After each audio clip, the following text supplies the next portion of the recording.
दोस्तों, कुरान की दूसरी सूरा की 10वीं आयत की व्याख्या में हमने बताया था कि झूठ बोलना एक रोग है। झूठ बोलने वाले मोटे तौर पर दो तरह के होते हैं।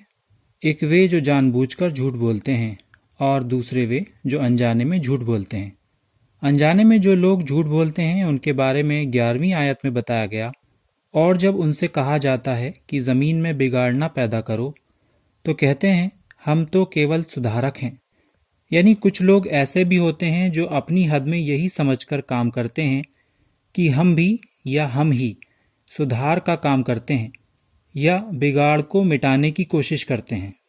अब क्योंकि इस अध्याय के शुरू ही में ये बात बताई गई थी कि असल में कामयाब होने वाले लोग वे हैं जो अपने पालनहार के बताए हुए सीधे रास्ते पर चलते हैं और जिस रास्ते की ही तरफ पूरा कुरान मार्गदर्शन करता है।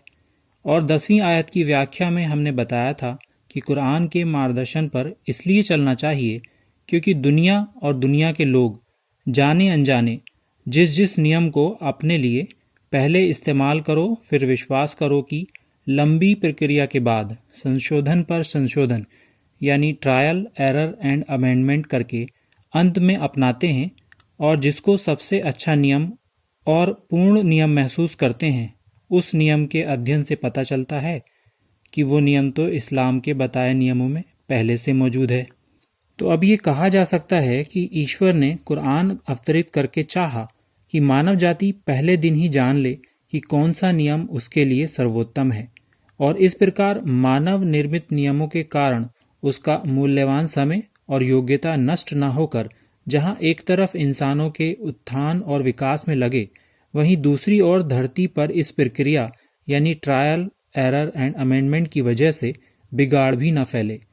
तो इसके बाद भी अगर लोग ईमानदारी के सबसे ऊंचे दर्जे यानी ईमान को न समझ पाएं और न अपना पाएं, तो आगे 12वीं आयत में कहा गया, जान लो वही हैं जो बिगाड़ पैदा करते हैं परंतु उन्हें एहसास नहीं होता। तो ये था कुरान की सूरह बकरा की आयत 11 और 12 का संक्षिप्त भावार्थ।